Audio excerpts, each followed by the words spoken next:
Day, everyone. Our topic for today is the sovereignty of God, the Calvinist quagmire. Ang ibig sabihin ng quagmire, ito ay parang isang quicksand. Kapag ikaw ay tumapak ng kaunti-unti, alam mo makakatakas ka pero unti-unti ka nang lulupok. That is why we will be very careful on studying this topic na yung view ng Calvinist dito sa the sovereignty of God. Sovereign means above all. That is why God is above all. And truly, God is above all. Pero merong mga misinterpretations, misunderstanding ang mga Calvinists about dito. Kaya magiging maingat po tayo sa pag-aaral na ito. Remember, we are Baptists, not Calvinists. According to their logic, God is sovereign. And yes, that is true according to the Bible. God is omniscient. He knows everything from the beginning up until the future.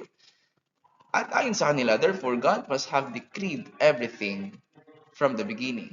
Every thought, word, and action of every person. And may I ask you, is that true?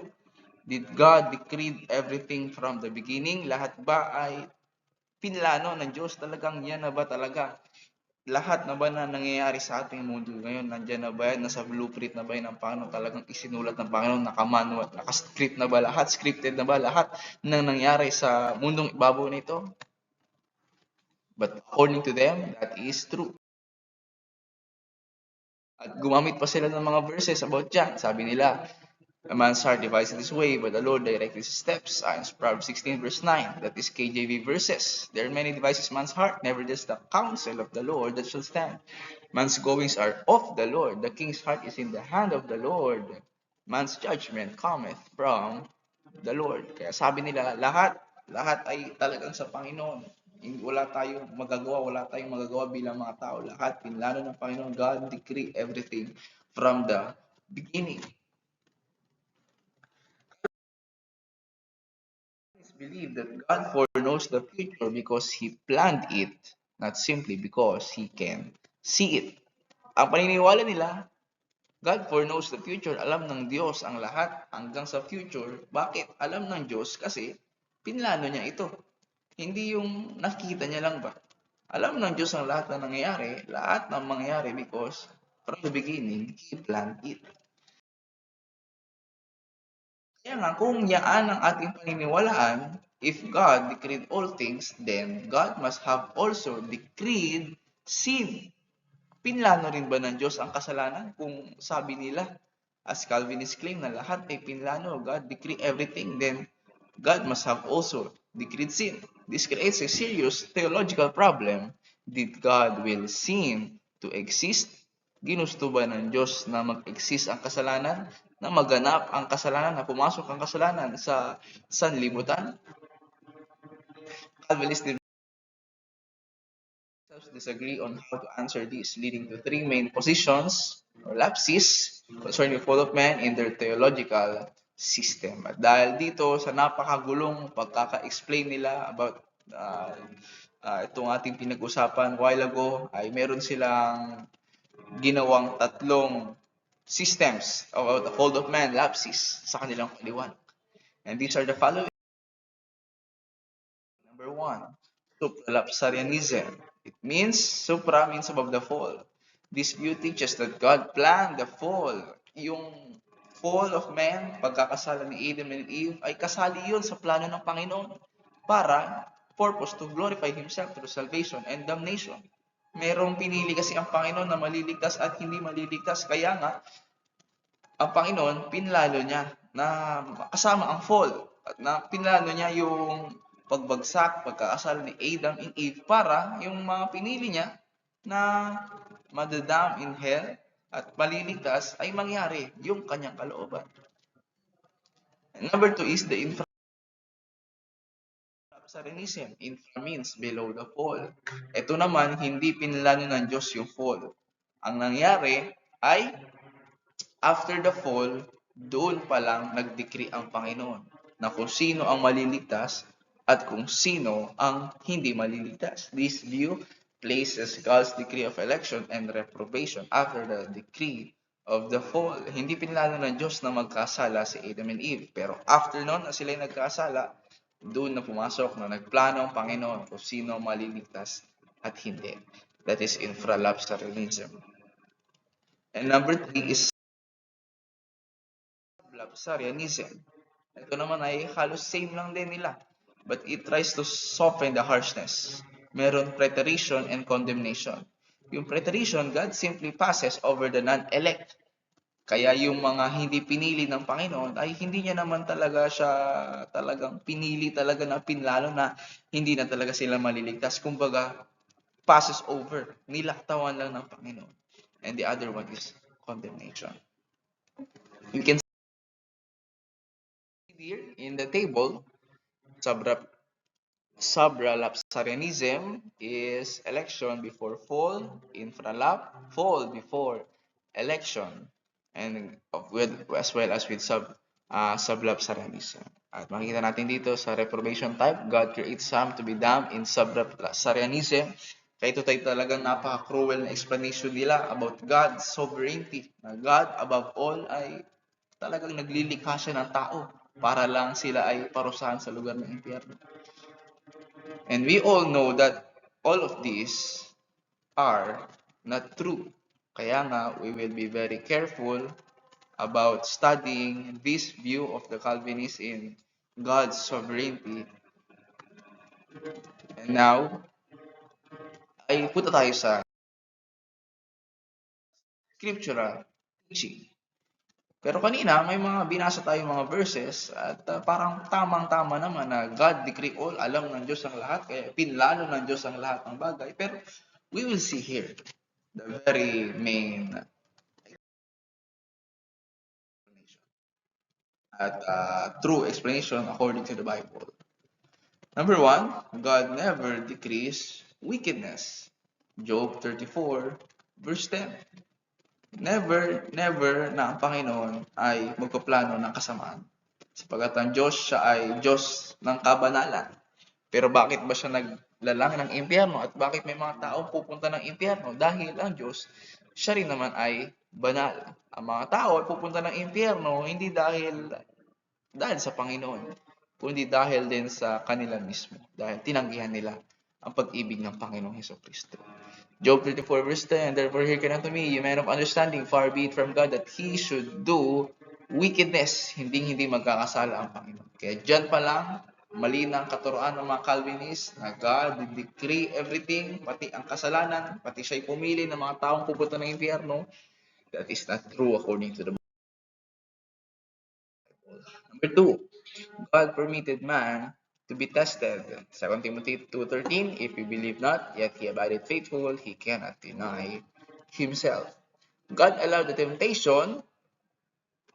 Man was tested in innocence to ensure that the relationship with God would be based on free will, not coercion. Ibig sabihin ng coercion, yung, alam mo yun, parang robot lang ba, scripted na lahat na ay pinlano at sinulat ng Panginoon. Meron pa rin binigyan, sa sobrang mahal tayo ng Panginoon ay binigyan pa rin niya tayo ng free will. And that is why God permitted us to be tested, Adam and Eve to be tested. Sila ay nagkasala, hindi yun pinlano ng Panginoon. Yun ay dahil lang talaga sa pagpili ni Adam and Eve. Number 3, God overrules sin for good.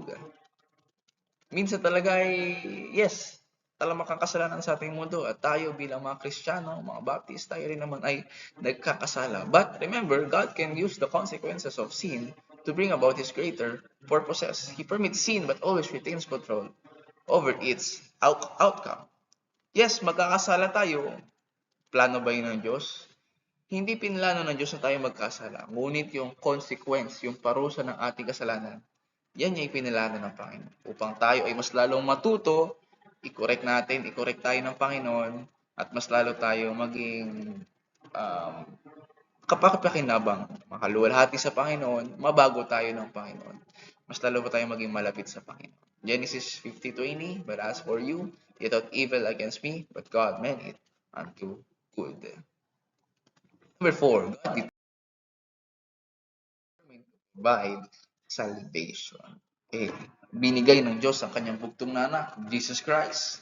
Tapos, pipili lang siya ng mga tao pupunta sa impyerno. Lahat tayo ay pinili ng Panginoon na maligtas dahil mahal tayo lahat ng ating Panginoong Heso Kristo. Right? God chose to save all who trust Christ. Titus 2:11, for the grace of God that brings salvation hath appeared to all men. 15:16 of John, ye have not chosen me, but I have chosen you. John 1:12, but as many as receive him. Lahat, sino man tatanggap sa kanya. Lahat tayo ay pinili ng Diyos na maligtas. Lahat tayo ay tunay ngang mahal ng Panginoong Heso Kristo. Number 6, God will punish all who reject Christ. Psalm 9:17, the wicked shall be turned into hell, and all the nations that forget God. Kaya nga ang tao pupunta sa impyerno dahil sa kanila, dahil sa atin, dahil tinanggihan natin ang Panginoon. But I believe lahat tayo ngayon ay tumanggap na sa Panginoon. At nawa ikaw na nanonood ngayon, tunay nga na tinanggap mo na ang Panginoong Heso Kristo.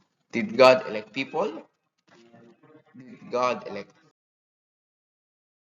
anyone to hell? Does God want to be saved?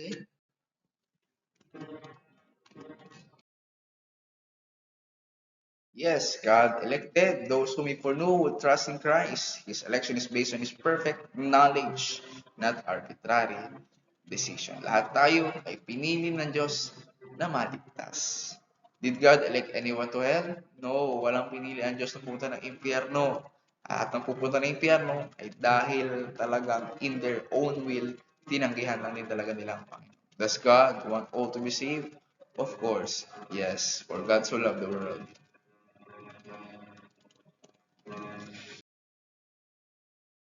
That's why, in conclusion, both Calvinists and Bible believers, Baptists, agree that God's will are beyond full human understanding. Talagang ang Diyos, He is so very sovereign. He is above us all that we cannot understand Him. Kung talagang lubusan na nating maiintindihan at mauunawaan ng Diyos, edi Diyos na rin sana tayo. That is why hindi natin siya maunawaan. Kaya kailangan natin ay faith, pananampalataya lang kung ano ang sinasabi ng Bible natin. The difference is Calvinists explain this mystery by saying God decreed all things, including sin. Lahat pinano ng Diyos. Pero tayo, hindi tayo naniniwala dyan. Isang napakagandang verse in Jeremiah chapter 19 verse 5. Sabi ng Bible doon, evils came not into his mind. Na hindi pumasok sa isipan ng Panginoon. Hindi niya alam na magkakasala ang tao. Ngunit ito'y nangyari. Pero alam niya na mangyari ito. Pero hindi niya ito ipinlano. Hindi niya ito pinlano. He did not decree it. Hindi niya ito isinulat na ito magkakasala ang tao. Alam niya, pero hindi niya ito pinlano.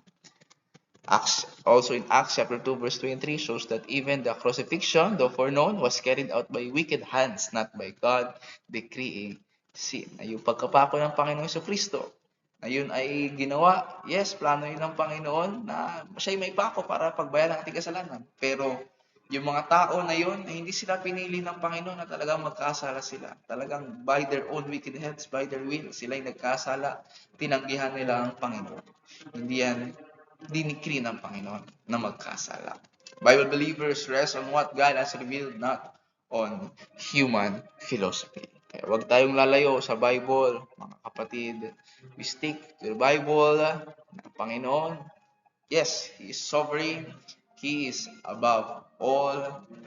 He chose lahat tayo. Talagang pinili niya tayo lahat. God did elect us all na makakilala sa Kanya to save us sa araw makasama niya sa langit.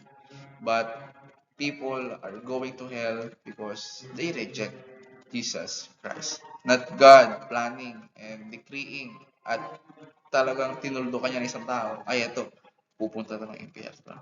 No. That is a big, big no. That is why, ladies and gentlemen, remember we are Baptist, not Calvinist.